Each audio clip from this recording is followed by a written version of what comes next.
Pilipinas 1, 738 AM. Ang oras, 1 minuto makalipas ang 9:00. Ang mga latest, ang mga trending, ano na ba ang mga happenings? Usap-usapan, usap-usapan, siksik sa kwentuhang magaan at masiglang talakayan ng mga paksang siguradong inyong kawiwilihan. Bawat usapin, makabuluhan. Kaya people of all ages, kasali kayo sa Usap-usapan. Kasama si Ven Blones sa Radyo Pilipinas 738 AM at Radyo Pilipinas World Service.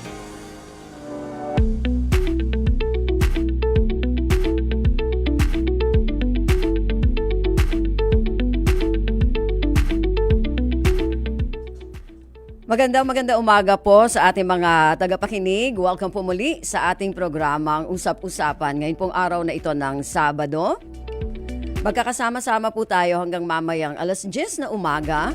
At syempre napapakinggan po tayo sa ating himpilan sa Radyo Pilipinas 1, 738 kHz sa inyong mga radyo sa AM band. At syempre napapanood din po tayo sa ating FB live streaming ng RP1 page. Napapakinggan din po tayo sa ating himpilan na Radyo Pilipinas World Service, ang ating overseas radio. At napapanood din po tayo sa ating FB page ng Radyo Pilipinas World Service. Ako po si Ven Blones. Samahan po ninyo ako sa kabuuan ng ating programa ngayong araw na ito. At syempre marami pa rin po tayong mga pag-uusapan ngayong umaga na syempre nakakaapekto pa rin sa ating pang-araw-araw na pamumuhay. Sa ating first half, makakausap po natin, pag-uusapan natin itong mga nangyari kamakailan lang na mga glitch, technical glitch, sabi nila, no? Sa isang e-wallet. So, pag-uusapan ho natin ang tungkol dyan, paano yung mga customers po nila ay mapoprotektahan yung kanilang mga e-wallets na yan. At ano-ano ba yung mga glitches na yan? Sa ikalawang bahagi naman makakasama natin mula sa Makati Medical Center, pediatrics, isang pediatrics specialist. Magiging topic naman natin ano ba ang nagiging epekto sa paglaki ng isang bata. Kaugnay po ng paggamit nitong mga technology at saka mga gadgets. Puro mga gadgets at technology tayo ngayon. Yan, ang tabayanan po sa kabuuan ng ating programa ngayong umaga.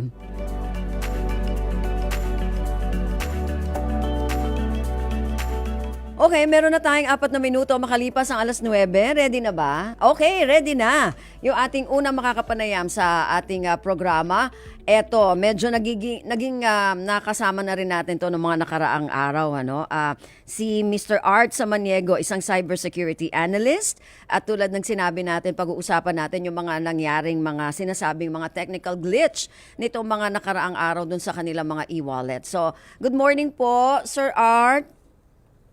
Good morning, Ben. Magandang umaga sa mga nakikinig at mga nanonood. Nako, ito yung mga, syempre, alam nyo naman, yung mga concern ng ating mga, may mga ginagamit na e-wallet. Meron nga kami ditong kasamahan.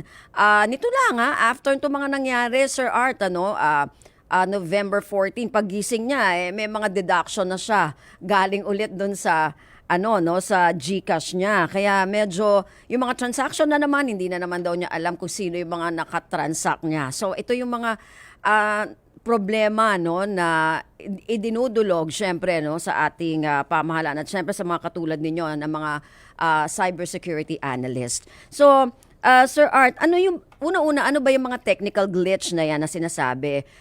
Ano ba yung glitch? Meron ba yung, at ano rin po yung hacking? May mga pagkakaiba ba yan? Oo. Ang glitch kasi, temporary malfunction yan or unexpected problem na nangyayari sa sistema.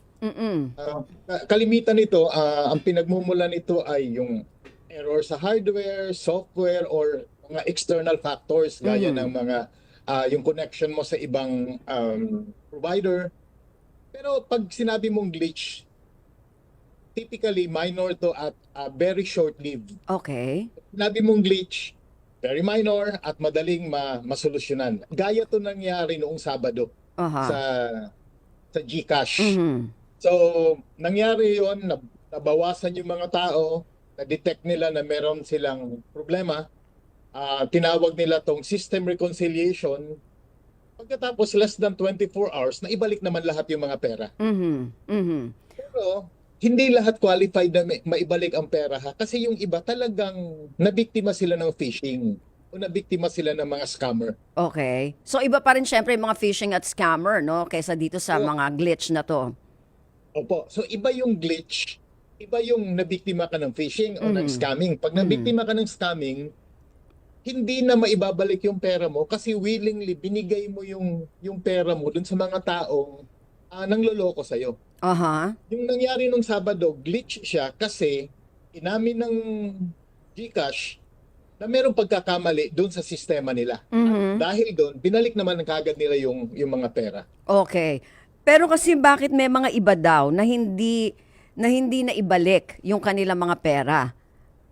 After na mangyari yung mga, yun nga, yung mga unauthorized transaction na yon. Dalawang klase kasi yun nung araw na yun. Merong mga naging biktima talaga ng mga scammers. Nabiktima sila ng cybercrime.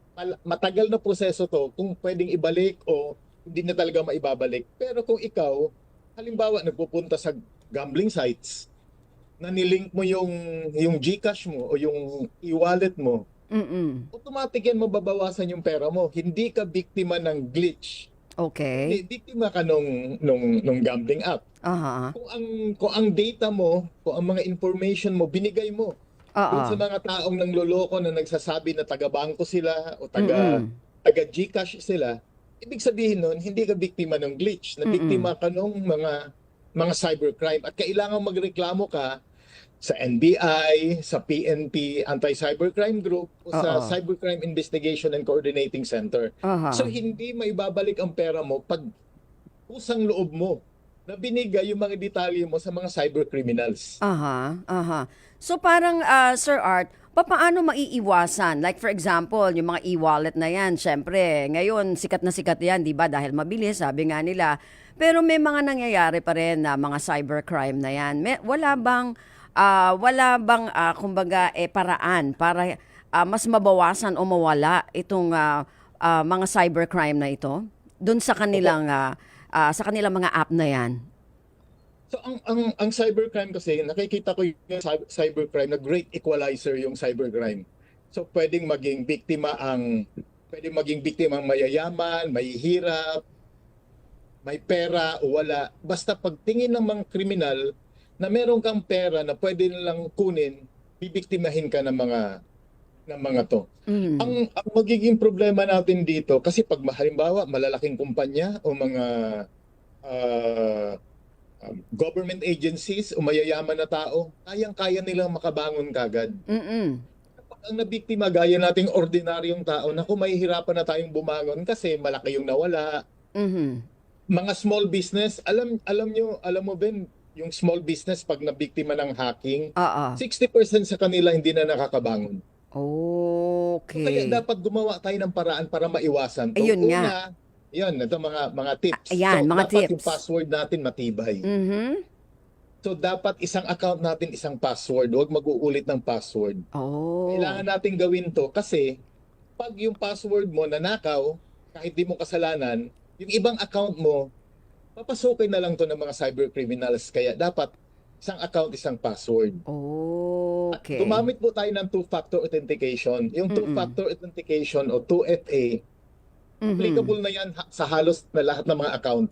So i-activate lang po natin yan, two-factor authentication. At kailangan natin mag-update regularly ng software natin, ng OS natin, telepono man o computer. So dapat i-update. Ayun. So, dapat may mga lumalabas na sa mga telepono natin na dapat panahon na para mag-update. So, dapat update tayo na update hanggat merong ganon. Tama po. Ayun. Okay. May tanong po dito, sir. Nabanggit nyo yung password, Sir Art, no? Totoo daw ba na mas okay pag mahaba yung password kaysa maikli, pero may maraming special characters? Ano ba yung mga tips nyo dyan? Opo, kung gagawa tayo ng password, dapat complex siya. Ibig sabihin, combination ng letter, number, small letter, capital letter, saka special character. Kung gagawa tayo ng password, at least 12 characters. Aha. 12 characters. Pero useless ang password natin kahit gaano kahaba yan kung ipamimigay din natin, kung may hihingi, kung Okay. iposta natin, isusulat natin at ipopost, lalagay sa post-it. Oo. Useless po yan. Huwag na po natin gagawin yan. Oo, ingatan natin. Sir Art, sabi mo kanina yung mga glitch ay short-lived. Pero bakit hanggang ngayon parang may mga lumalabas pa rin na ganon? Ano yun? Ba't ganon? Ang glitch short-lived, yung nangyari sa GCash nung Sabado, nasolusyonan yon in 24 hours. Okay. Pero ngayon, may mga nagsasabi pa rin na may mga ganon pa rin na nangyayari sa kanila. Like ito nga, yung ating isang kasama dito, kahapon ba yun ng isang araw, meron pa rin na nangyari pa rin sa kanya yon. Opo, dapat i-report niya yan sa GCash kagad para makita. At saka yung pa nga. Yung Sabado, 8, 8 yung humingi ng tulong sa akin eh. Pero yung 6 sa kanila talagang nabiktima ng phishing. Yung dalawa lang ang biktima ng glitch na yun. Okay. Kasi yun nga, no, ang sinasabi natin, kung ganito na minsan, sabi nga iba, medyo nawawala na yung kanilang trust o yung pagtitiwala no, sa mga ganitong e-wallet. So, anong dapat gawin para maibalik yung tiwala ng kanilang mga customer? Ginagawa na po ng mga e-wallet platforms ngayon ang mga educational campaign. Kahapon lang sumama sila dito sa project ng CICC, ng Cybercrime Investigation and Coordinating Center, at ng Scamwatch Pilipinas kung saan ang layunin ay i-educate ang mga tao. So ito lang talaga yung panlaban natin ngayon sa mga cybercrime. I-educate natin yung mga tao para maiwasan tong maging biktima ng cybercrime. Kasi yung pagkakaroon ng glitch, parang ang sinasabi ng iba dahil may mga bug, hindi tayo masyadong sa teknolohiya, pero base doon sa mga naririnig natin, may mga bug na nakapasok, pero iba pa rin yung external hacking na sinasabi. Paano ba nagkakaroon ng difference yan, Sir Art? Hindi ba pag sinabing nilagyan tayo ng bug, ibig sabihin nun, na-hack na tayo? Hindi po. Ang bug kasi, kasama yan sa ginagawang software. So ang bug, ibig sabihin yan, problema doon sa software o sa hardware kung saan naapektuhan yung service. Yun yung bug. Pero, pag sinabi mong hacking, ang hacking galing yan sa labas. Merong minsan galing sa loob kung saan inaatake yung sistema mo para ma-exploit. Pag sinabi nating ma-exploit, para kunin kung ano man ang nandun. Pwedeng pera, pwedeng information. So, yun yung hacking. Gawa ito ng mga cybercriminals kung saan ini-exploit yung kahinaan ng sistema. Okay. Pero, whereas yung bug, iba yung bug. okay. Oo. So ano yun? Paano nagkakaroon ng bug doon sa system? Opo. Ang bug kasi, ito yung mga failure nung system. Halimbawa, merong problema doon sa programming na ginawa. So ang tawag doon ay bug. Okay. Kung ating titingnan ng history, yung bug kasi nanggaling yan doon sa kauna-unahang mga computers pa kung saan nagda-down yung system dahil pinasok mismo ng bug o mga insekto yung computer system. Kaya nagda-down. So simula nun, pag nagda-down ang computer system, ang tawag na, ang term na pag ang dahilan ay internal, bug, BUG. Okay. Para siyang insekto na sinira yung computer system. Okay. So ano yung kusang lumalabas yon? Opo. Kusang Dahil nangyayari, sa mga kusang problema sa lumalabas. programming. Okay. So hindi ito dahil doon sa labas na nagkaroon ng hacker.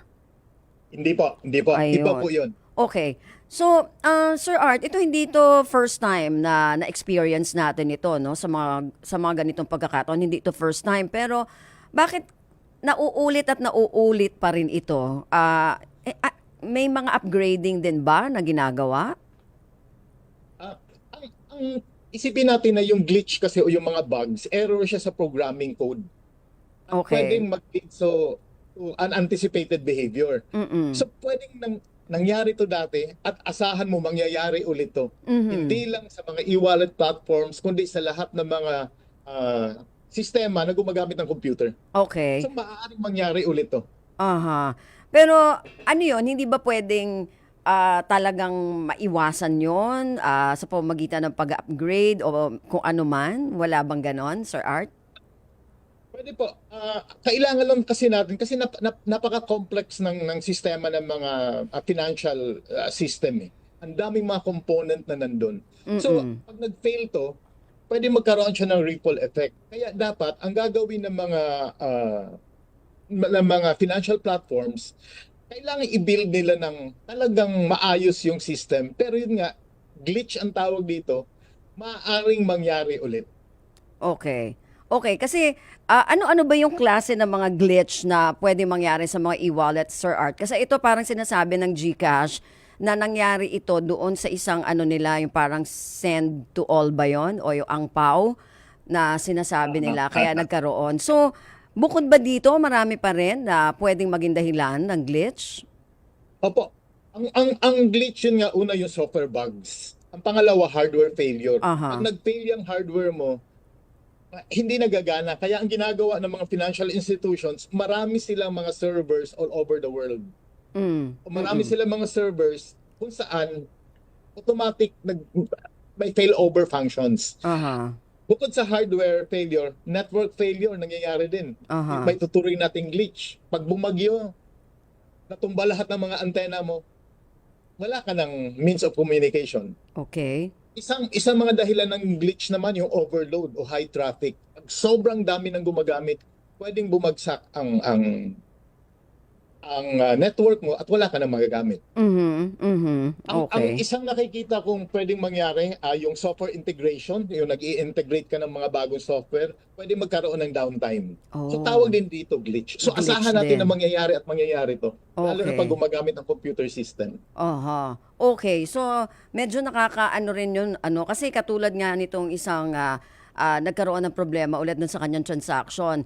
Hindi niya alam kung kailan ito mariresolve kasi yung mga kausap niya, syempre, yung iba doon, mga robot na, no? So, paano mas mapapadali sana yung yung sagot para ma-resolve agad? Para syempre, alam mo yung mga customers, di ba, Sir Art? Hindi lang sa GCash or sa Globe na problema, lahat kasi ang nakikita ko ngayon walang human interaction pa Yes. nagreklamo ka. Dapat ang magagawin ng mga financial institutions, maglagay talaga sila ng tao kung saan makakausap mo. Kasi ngayon wala kang makikita sa kanilang merong ganitong function. Oh, kaya nga ganun, Sir Art, no? Medyo yun yung apprehension. Okay sa kanila, maganda yung ano, pero pag nagkakaroon ng ganitong glitch, hindi nila malaman kung paano, kailan, 'di ba? Mare-resolve yung ano, basta bibigyan ka lang ng alam mo yon, yung mga parang robot yung sumasagot sa So, walang ideya kung hanggang kailan ka maghihintay para ma-resolve talaga yung problema nila. Oh. So, Sir Art, ay, nawala. Ano nangyari? Ayan na, nagkaroon na naman tayo ng glitch. Nawala yung ating kausap. Sa Zoom. Ano nangyari, Julian? Anyway, sige. Baka naman maibalik natin, ano? May mga tanong pa tayo eh. Kasi ngayon, gusto natin maitanong kay Sir Art na panahon ngayon ng Kapaskuhan, itong mga holiday season na ito, di ba? Marami mga magbibigay ng kanilang mga gift, bibili ng mga gift, o kaya magpapasahan ng kanilang mga cash. Syempre, mas pinakamadali itong mga ganitong e-wallet, itong ganitong platform, ano? Meron tayong mga naririnig ngayon na kampanya para sa holiday season na ito, yung Holiday Watch PH 2024. Nako, may mga info campaign yata sila na gustong ipahatid dun sa ating mga kababayan, lalo na ngayong panahon ng Kapaskuhan. Baka mamaya yung gift na dapat ibibigay dun sa isang tao, no, na kakilala niya, baka sa ibang tao mapunta yung gift na yon. Anyway, so yan, alamin natin kay Sir Art, sana makabalik, no? Ayan, kasi kakakaano natin ng mga glitch, ayan na. Yung mga holiday scams, mas marami daw po ngayon kasi na nangyayari pagka ganitong holiday season. So, alamin natin yan. habang habang inaano pa natin, inaayos yung yun. As of magpo-phone patch. Sige, sige. So, magpo-phone patch na lang si Sir Art. Okay. Hindi nakaka-join. Ayan na naman tayo sa mga ano natin. Ano nangyari, Julian? Okay, sige. So, alamin natin bago magpaalam si Sir Art. Maganda yun, yung holiday watch, ano na yan, holiday scams, watch. Yan, nagagawin kasi marami mga kababayan natin ngayon na yung mga magpapadala ng kanilang mga regalo, sabi nga natin. So yung mga kanina nabanggit ni Sir Art na yung mga unauthorized yung mga reconciliation na tinatawag natin hindi nga pala lahat ay pwedeng ibalik yung mga nawala sa kanila na sinasabi nila dahil yung iba naman doon hindi naman talaga naging biktima ng glitch kundi yung mga iba yung mga binanggit ni Sir Art kanina yung tungkol sa mga phishing na or yung mga anong tawag mga cybercrime talaga na naging victim sila. So may mga kasi na hindi daw na i-refund. So hindi naman pala pwedeng ma-refund yung mga lahat ng mga unauthorized transactions na nangyari kasi yung iba doon hindi naman naging problema dahil doon sa mga glitch. So yan. Yung mga sinasabi niya na iba yung bug na sinasabi parang insekto habang may mga nagiging problema pagka nag-upgrade ng kanilang mga software. Yon. Ewan ko kung tama yung mga sinabi ko. Tama ba yun? Ayun, tama daw sabi ni Julian. Parang may alam na ako talaga pagdating parang techie na talaga ang dating ko. Anyway, sige. Antabayanan natin kung bago natin bitiwan si Sir Art, alamin natin ano ba tong mga na ito, yung holiday scam watch. Nako, pagdating dito sa mga e-wallet na ito, yun.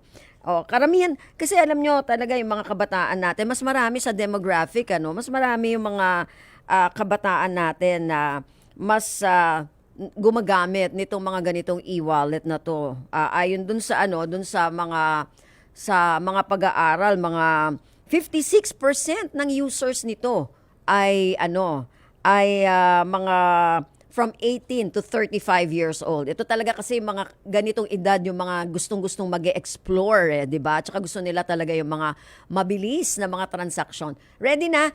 By phone na sige, by phone na. Sir Art, what happened? Nagkaroon ba tayo ng glitch? May glitch! Nagkaroon. Talaga naman. Talagang sinampulan ata tayo, Sir Art. Okay. Baka naman mamaya hanggang dito sa phone, ha? Anyway, Sir Art, tuloy natin bago ka magpaalam. Kasi may nabalitaan kami nitong Holiday Watch PH 2024, yung tungkol dito sa mga holiday scams na ito, yung holiday scam watch na kampanya. So, ano ba ito, Sir Art? Ang holiday watch na to, project to ng Scam Watch Pilipinas at ng Cybercrime Investigation and Coordinating Center. Kasi nakita ng Scam Watch Pilipinas at ng CICT yung kumakalat na mga scam tuwing Pasko. Okay. At naiiwasan to, gaya ng ginawa namin last year, naiiwasan to sa pamamagitan ng pagbibigay ng education sa mga tao. Mga warning na kung ano ang dapat gawin, kung ano ang hindi dapat gawin, sa pagprotekta sa mga online accounts natin. Okay. So ano yung mga nakalagay dito na mga pwede nating ibigay na information, Sir Art, dun sa mga, yung mga mahilig ngang gumamit nitong platform na to? Oo, dapat po ang gagawin natin, mag-ingat po tayo. Hindi ko memorize yung mga nakalagay, pero ang dapat nating gawin talaga, dapat tayong magduda. Kung mayroong financial transaction, ugaliin po nating magduda at huwag maniniwala agad sa mga sinasabi sa atin ng kausap natin. Kahit sabihin pa niya na kamag-anak mo ako, kailangan ko ng pera, Nako, tawagan po ninyo kung sa Facebook nangyari o sa Facebook humingi ng tulong. Kailangan tawagan mo siya, gumamit ka ng ibang platform para makausap mo siya, gaya ng pagtawag o sa Viber mo i-message. Oo, so wag kung sa Facebook siya humingi ng tulong, wag mo siya sa Facebook tanungin. Kasi maaaring nanakaw na yung account niya.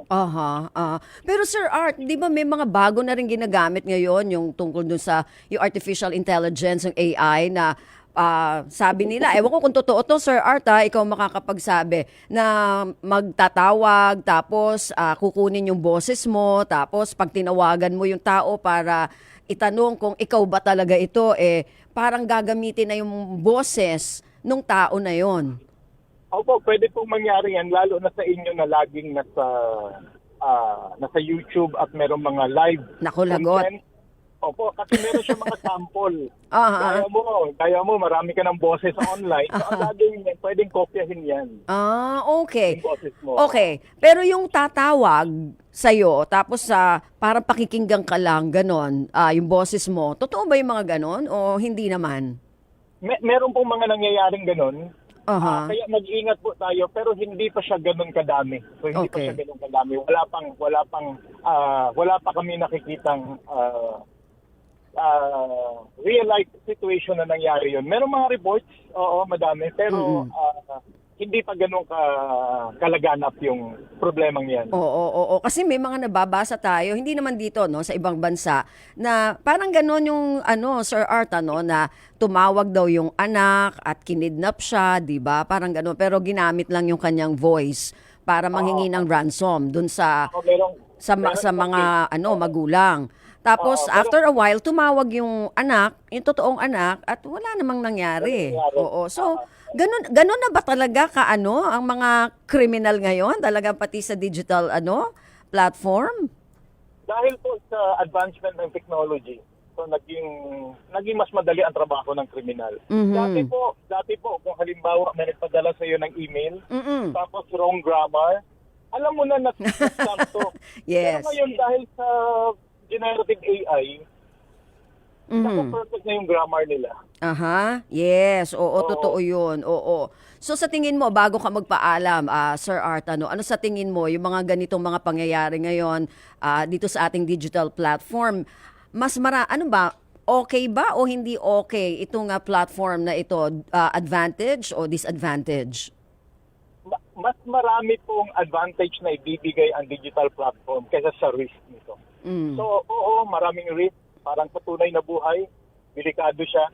Pero tignan mo yung convenience ngayon na binibigay ng digital platform sa atin. Mas mapapadali ang buhay natin at dapat mas safe to. Alam niyo po, ang weakest link ng digital platform, yung user. Kaya dapat as a user, dapat mag-ingat po tayo at ugaliin po nating magsumbong kung nagkakaproblema tayo na konektado sa digital. I-dial po natin 1326. 1326. Opo. Okay. I-dial po natin, magsumbong po tayo ng tunay na tao ang sasagot sa inyo at tutulungan kayo ma-solve yung problema niyo kung may problema man. Ayun, okay.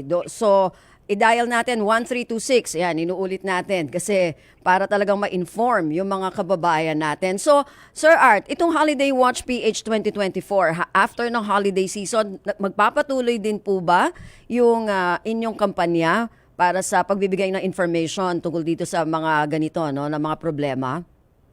Opo, tuloy-tuloy yan at salamat po sa pagkakataon para ma-share namin to. So pagkatapos ng holiday, seasonal kasi yung scam.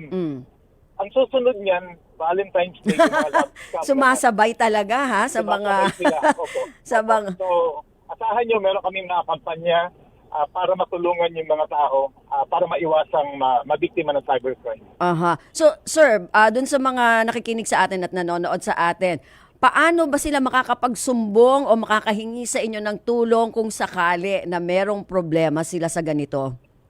Opo, yun, i-dial lang nila 1326. Ito na talaga. 1326. Okay. Okay. Kung meron naman sila mga tanong, i-message nila ako sa Facebook. Ayun, okay. So, i-message nyo lang po si Sir Art. Talaga doon sa personal Sir Art, sa iyong account? Opo, Aba. sumasagot po ako sa mga tanong. Aba, okay. So, walang problema. I-message nyo lang po pagka meron kayong mga gustong malaman, ano, at maitanong kay Sir Art Samaniego. Naku, sir, maraming salamat. Baka, sige, yung huling mensahe doon sa mga nakikinig sa atin tungkol dito sa Holiday Watch PH 2024 at saka yung mga iba mo pang gustong iparating. Opo, maraming salamat po. Ito, malapit na magpasko. Happy-happy na naman ang mga scammers. Kaya dapat po mag-ingat tayo kung ayaw nating mabiktima sa mga to. Ugaliin po magtanong kung nagdududa tayo. Oo. Maraming salamat po. Ayun, maraming salamat. Baka kasi yung gift na ibibigay nila, sa ibang tao mapunta yung gift na yun. Okay. Oo. Sige, Sir Salamat Art. Maraming salamat. Okay, si Sir Art Samaniego, Cybersecurity Analyst. Ayan, napag-usapan natin yung tungkol dun sa mga nangyaring glitches, yung mga iba pang problema dito sa digital platform na ito. Anyway, maraming salamat Sir Art at sa ikalawang bahagi naman po, nako, ito technology pa rin at mga gadget. Nakakaapekto ba ito sa child development? Aalamin po natin yan. Sa second half ng ating program, makakasama natin si Dr. Teresa Maria Ribaño, Pediatric Specialist ng Makati Medical Center. Sa pagbabalik po na ating programa, Usap-Usapan.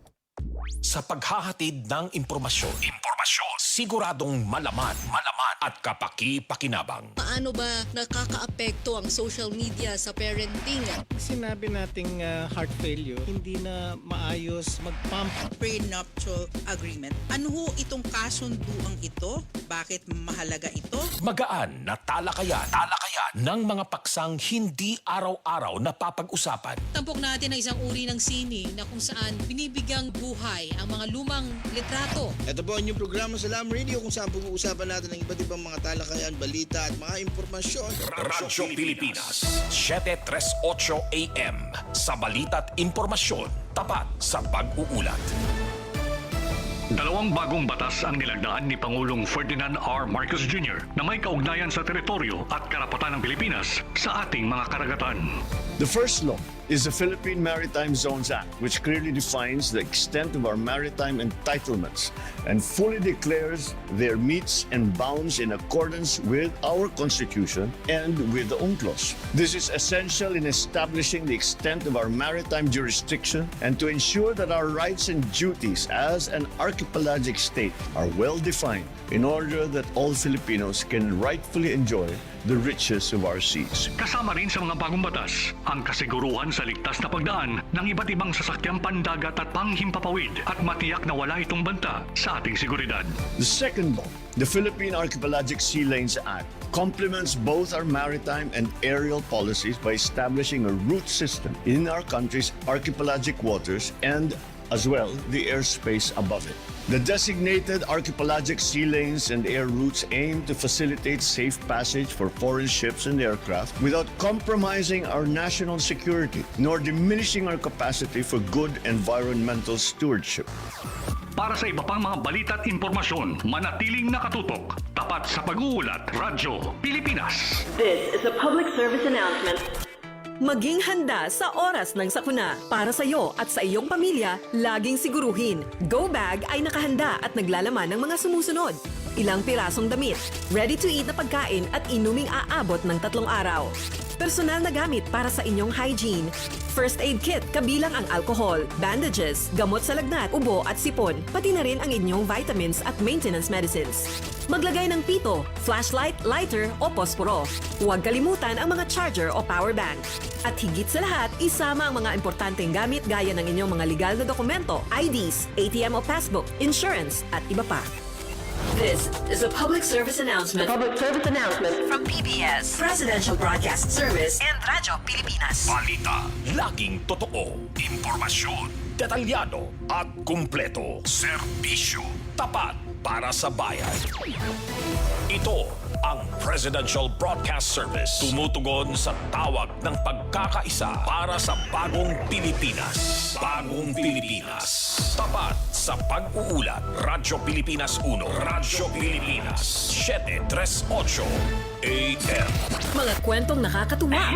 Mga usaping kapupulutan ng aral. Usap-usapan. Kasama si Ben Blones sa Radyo Pilipinas 738 AM at Radyo Pilipinas World Service.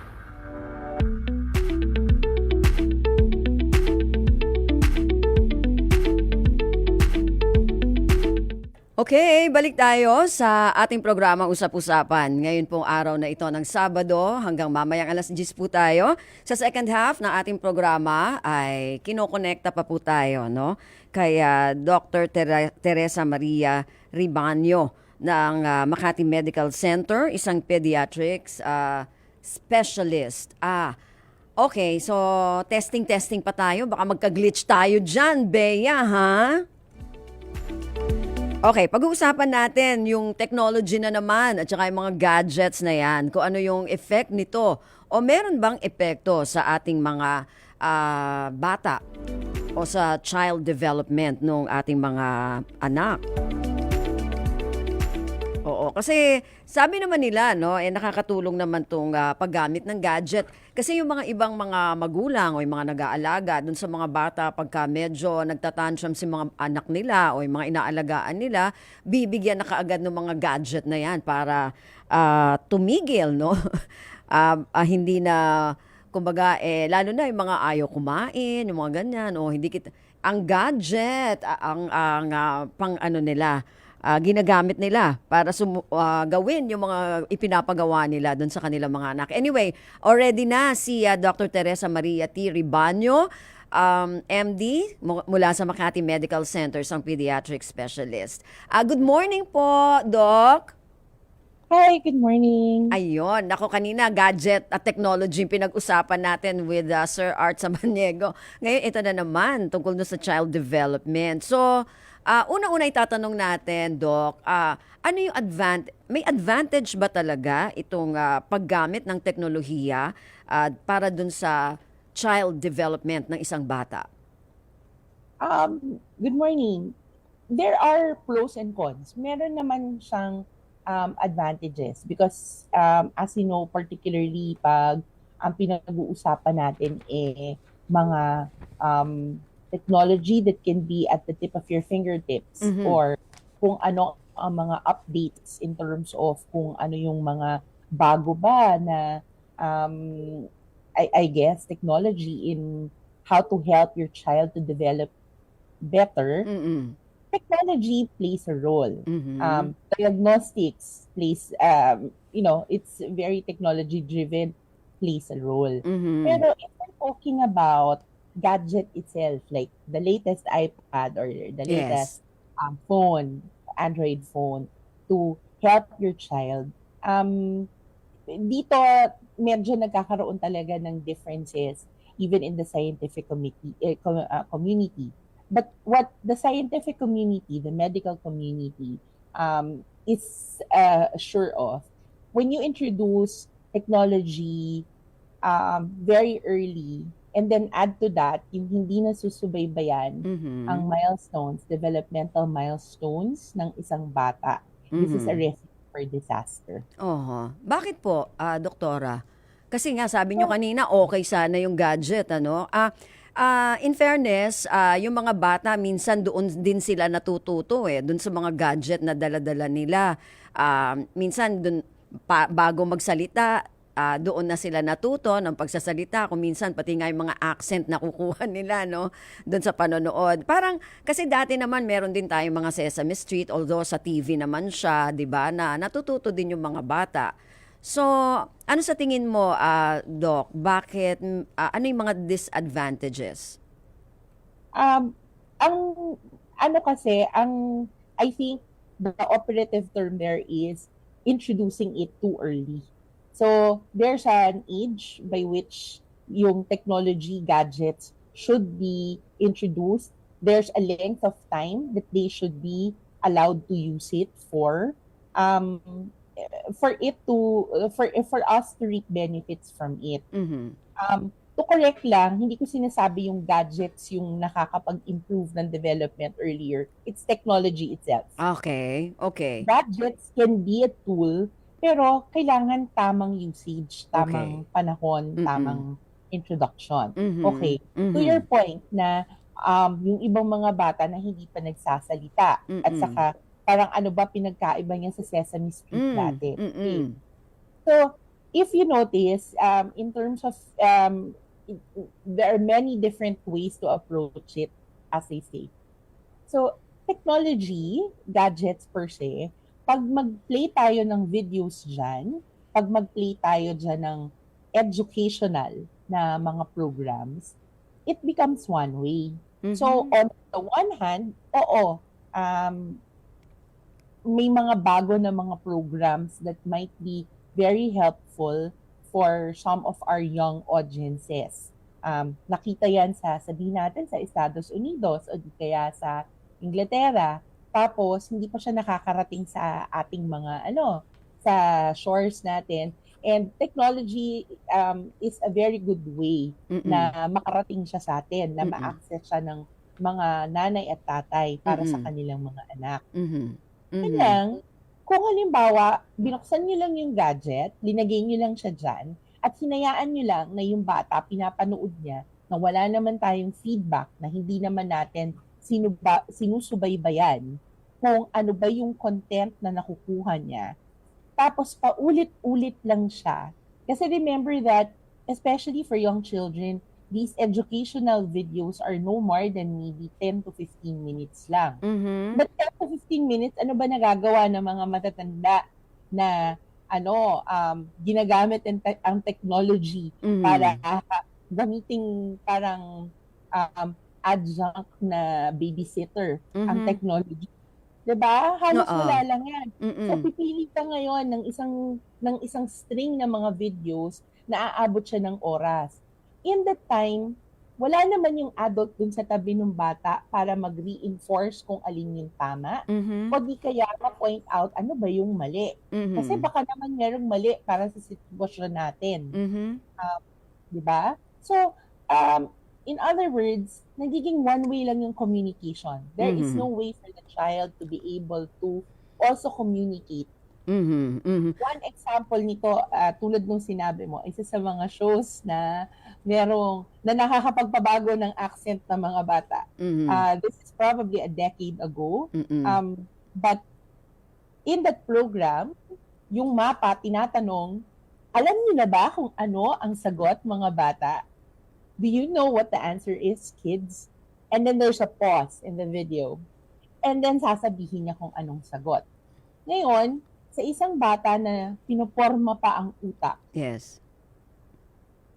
Dahil hindi siya kaya sumagot siya, kaya hindi siya sumagot, tama sagot niya. Kasi rini-enforce ng program na tama yung ginawa niya. Okay. So if the child remained silent, then what gets reinforced is the fact that silence is key. And I don't need to use my mouth and I don't need to use my language. Or if I blurted out a wrong item completely, but then the character goes, very good. And ibig sabihin, tama yung sinabi ko, but there is no one else to validate that. Okay. So meron palang mga ganun, na yung sasagot lang basta ay yung bata. So walang correction, Doc? Yes. So that's what technology does. It's one way, because unless katulad natin, we're in a video call, and if I say something, you feedback. You say something, I can feedback off it. Diba? It's a two-way communication. Yes. Unless the program is something like that, wherein may konting feedback na nangyayari, walang naidudulot ang one-way communication masyado. Again, introducing maybe concepts. Halimbawa, A is for apple, B is for a bus. Those are simple concepts, and yes, and to that end, particularly for some parents na hindi na nakatira dito sa Pilipinas, but still want some kind of a touch point, I guess, for for their children and Filipino language programs, for example, Mm-mm. or even dito sa Pilipinas, kasi yung mga bata ngayon, parang hindi na marunong mag-Pilipino. Mm. Unless, yung mga programs na gano'n, for example, the basics, nakakatulong siya in a sense. Yun lang, kung i-on lang natin yung gadget, hahayaan lang natin. Walang mangyayari. Tapos, let's be real, for the older children, it's not about the programs anymore. Minsan yan, papasok yung pasyente ko sa loob ng aking office, naka-Roblox, naka-game. Okay.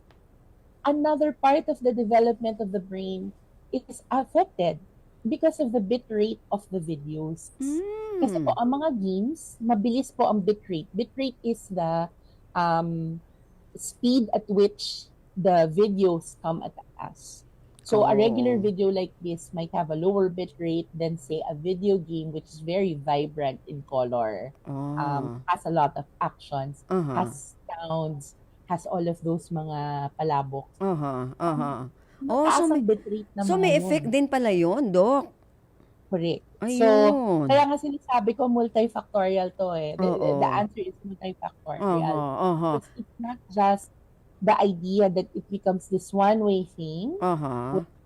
Walang feedback dun sa mga bata for the younger set. But a little bit older set na naka-Roblox, naka-video game, and then you have flickering, you have movement in the video that's a higher bit rate that is too much for the brain of the child. Nagkakaroon ng what we call an overstimulation.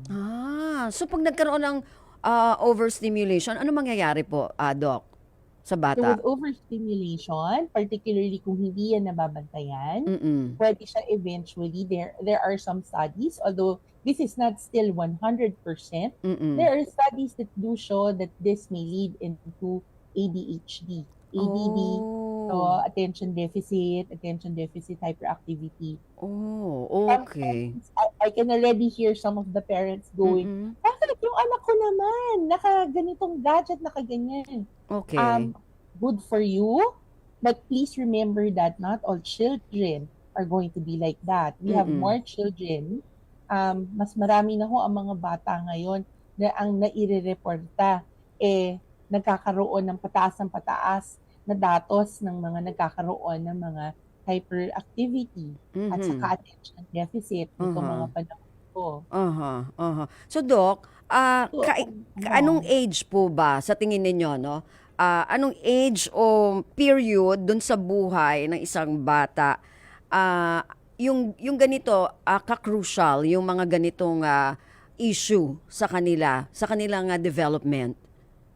The first 6 years of life is actually the most important. And it's first 6 years that the proper timing and the proper introduction is key. So between 0 to 2, we do suggest 0 gadgets. Siguro shell of that gadget gagamitin niya. Kasi nakikita ng mga bata di ba? Yung mga maliliit na bata, yung monkey see, monkey do. They see you on your phone and then they will gaganon sila. Gagayahin kanila. So, in that respect, pwede nyo silang bigyan ng non-working gadget, if you will, and then have them play pretend, kumbaga, in the first 2 years of life. Okay. So, realistic na pa ba at this point? Napaka-gadget full. Yes. So, as much as possible, according to the American Academy of Pediatrics, dapat ibaba yan to no more than 15 minutes. And that 15 minutes needs to be very intentional.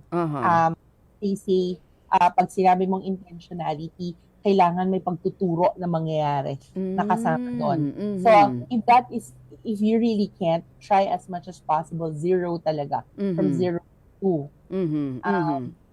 Between 2 until the age of 5 to 6, it is the recommendation of AAP that and even here in the Philippines, ang Philippine Pediatric Society, we do recommend no more than 30 minutes. Oh. 30 minutes in a week yan hindi ko yun day. Kasi baka ng mga magulang, pwede naman pala 30 minutes, no? It's 30 minutes in a week. 30 minutes in a week? Opo. Oh. So, because ito po yung panahon na nagde-develop ng language ang bata, nagde-develop din ng kanilang mga milestones, and they best develop it when it's a face-to-face encounter. Okay. So, Doc, ulitin ko lang yung 0 to 2 years. Kailangan hanggat maaari iwasan ang paggamit ng gadget. Tama po ba yon? Tama po. Okay. So, kung meron mga pwedeng siguro yung mga coloring book, kung gusto nilang pwede ba yung mga ganon? Yes, of Okay. course. Okay. Coloring book. Okay. At saka yung... Sabi pa sa akin, pinipilosopo ko, pwede naman ho yan sa gadget. Sir, ma'am, ang dali-dali din ho na mag-press na lang ng button tapos, Yes. And the thing about using paper, sabi nga nila, tayo daw in a very gadget-full world, one of the reasons na hindi natin nagagamit ang minds natin in terms of short-term memory is we are no longer writing down things. Actually writing down things in a piece of paper or a notebook. Because that act of writing down something actually helps commit it to memory. So, which is why I've scaled back. Pag meron akong mga meetings and conferences, I actually write notebook. So for children, the act of actually coloring on a piece of paper rather than on a gadget, where at the press of a button, madidelete mo lahat ng colors and you can start again, Yes. actually does something to their development. So, provide that piece of paper, provide that crayon, and it on that piece of paper because they need it for their brain development. Alam mo, Doc, yung binanggit mo kanina tungkol dun sa nagkakaroon ng ADHD, yung possibility na magkakaroon ng ADHD yung isang bata kapag, kapag masyado na naglalaro sa gadget. Tama ba yon? Yes. Opo. When pag masyadong matagal at saka pag masyadong babad ang paggamit ng gadget, marami hong mga developmental issues that may develop. For the younger child, dyan nila nakikita yung rise in the delay in speech. Kasi nga there's no feedback. So bakit ako magsasalita? Kung sinabihan ako ng video na, okay lang natahimik ako. So there has been a link in some studies that show that with the rise in the use of gadgets, particularly in terms of the length of time and the younger age group, increase ang developmental issues such as speech delay, hyperactivity, and even attention deficit. Wala pang exact link between autism and gadget use. Okay.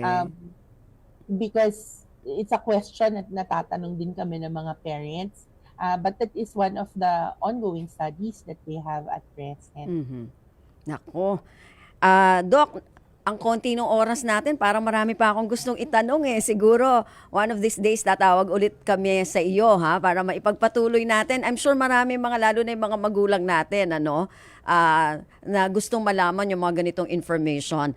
Anyway, Doc, maraming salamat sa uulitin po. Oo. Maraming salamat. And just one last thing, I'd like to encourage the parents, puntahan niyo po yung mga pediatricians ninyo and ask about the development of your child for each of the visits. Hindi lang basta bakuna ang ginagawa at saka sick child visits. Dalhin niyo po yung mga anak ninyo kahit wala nakaschedule na bakuna para masubaybayan po ang development. And to my fellow pediatricians, remember that part ng ating tasks as pediatricians is surveillance, developmental surveillance. So it's important that at each visit, natatanong natin ang magulang at tinitignan nating mabuti kung kamusta ang development ng ating mga pasyente. Okay. Maraming salamat po ulit, Doc, sa uulitin. Salamat. Okay, si Dr. Teresa Maria Tiribanyo, MD, Pediatric Specialist ng Makati Medical Center. Maraming salamat din sa ating mga naging tagapanood, naging tagapakinig, sa ating mga nakasama sa technical side, kay Julian Aliston at kay Rolly Bumatayo, sa production side kay Bea Gaza de Guzman at kay Erwin Peñano. Hanggang sa susunod na edisyon na ating programa Usap-Usapan, ako po si Ven Blones, maganda umaga ang tabayanan. Kalipunan ng mga balita, sa inyo sa pamamagitan na ating kasama na si AJ Ignacio. We know you're always on the go. Pero ang mahuli sa balita is always a big no-no. Kaya Radyo Pilipinas is here to keep you